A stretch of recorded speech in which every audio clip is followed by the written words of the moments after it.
Everyone. So I'm Will, I'm contributor in the NOM work stream of Lido DAO and doing the monthly Simple DVT module update. As you can see by the status that we update every month, we've got a pretty cool announcement this month because we are expanding. So last week, there was a snapshot vote that successfully passed. You can see that on the right side of the screen that accepts the plans and the proposal to expand the Simple DVT module. This expansion covers two major components. So first, it allows for the creation of super simple DVT clusters.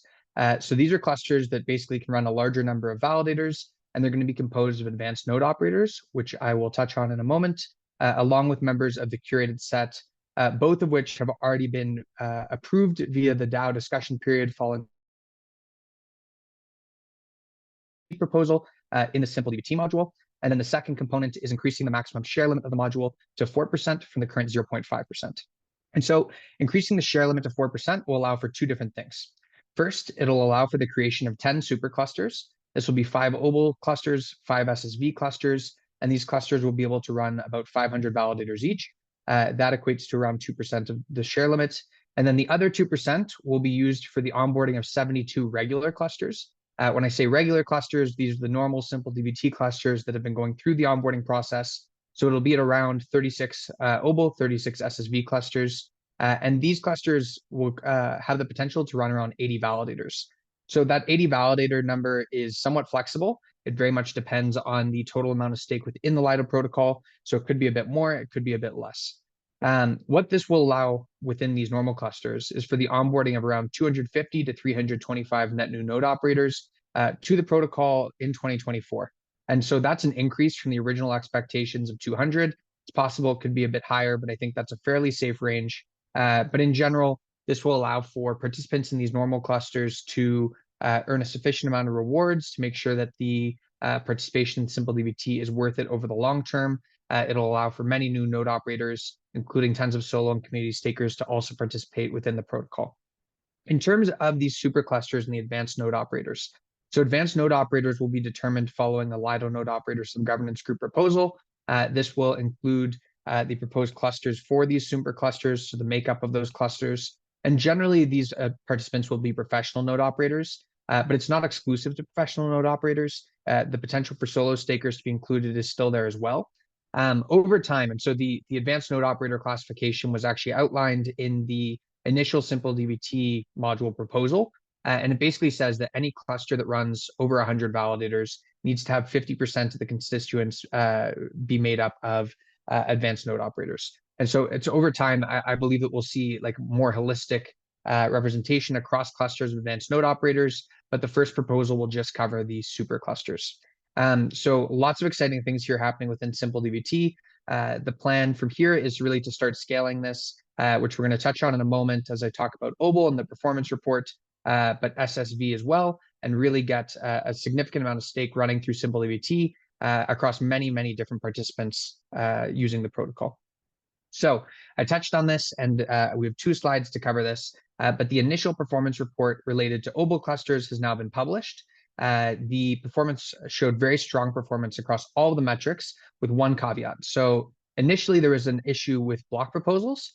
This basically occurred over the first 4 days of validators being active. It was noted that there was a misconfiguration error within the majority of Lodestar configs for those in net.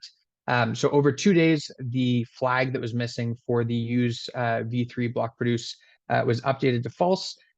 During that 48-hour period, one block was also missed because the cluster had one of the clusters had not finished updating. So a total of 5 blocks were missed during this 4-day period. But since May 7th, the block proposal success rate is actually 100%, and we'll show you the numbers in the next slide. What this means is that there's now a DAO discussion period that's open to raise the key limits for cohort 1 of OBOL to 40 validators. This will happen in a phased approach. So there will initially be a key limit raise to 20 validators. We'll make sure that the validators activate without issues and then raise key limits to 40 validators. And it also includes the proposal to raise the initial cohort 2 key limits to 5 validators each. So cohort 2 has started to onboard. They're in the process of getting forms filled out and making sure that their nodes are up and running, but key limits won't be raised until this discussion period is successfully completed.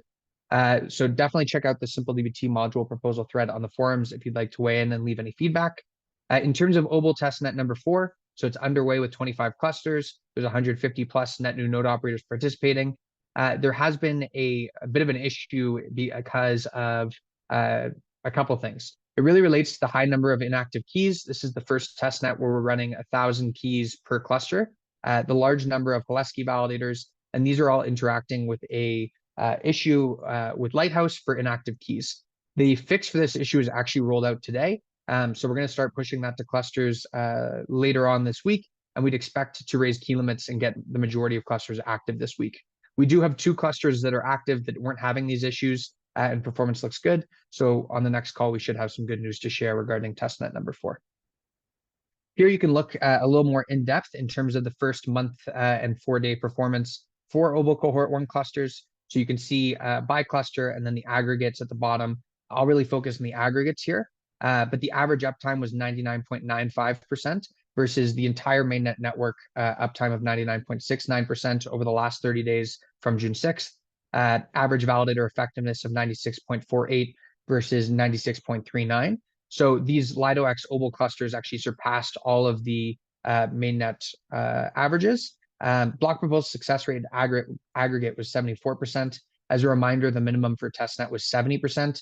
And given the 100% success rate since the fix was implemented, I feel very comfortable with this number continuing to trend higher. And in general, I think things look really, really good here. So hoping that the discussion period goes through without any issues, and that we have 26 OBOL clusters running on mainnet within the next few weeks, in addition to many more validators being active online via Simple DVT through OBOL.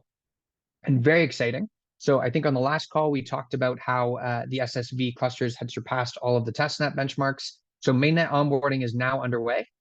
All but 1 cluster has completed the and address verification stages. That should be posted to the forum tomorrow for public transparency. The operators here are in the process of setting up their SSV operators, and we'd expect DKGs to start by early next week. The additions to the node operator registry are expected to be staged later today or potentially tomorrow morning. This will kick off the normal 72-hour veto period for LDO holders. But basically, by the end of this week, you should see the SSV clusters, their node operator entries, at least represented on mainnet via the Simple DVT module.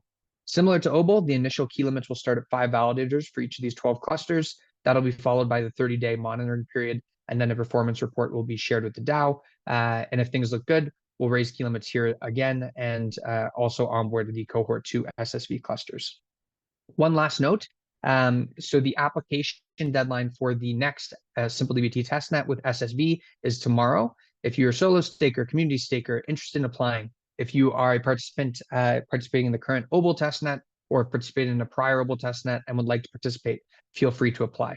There's probably a little bit of flexibility here on the date if you are interested in applying and can't make it by tomorrow. If that's the case, please reach out to nom@lido.fi, nom@lido.fi. And we can discuss if there's any way to squeeze you in. But thanks so much. That's it for me.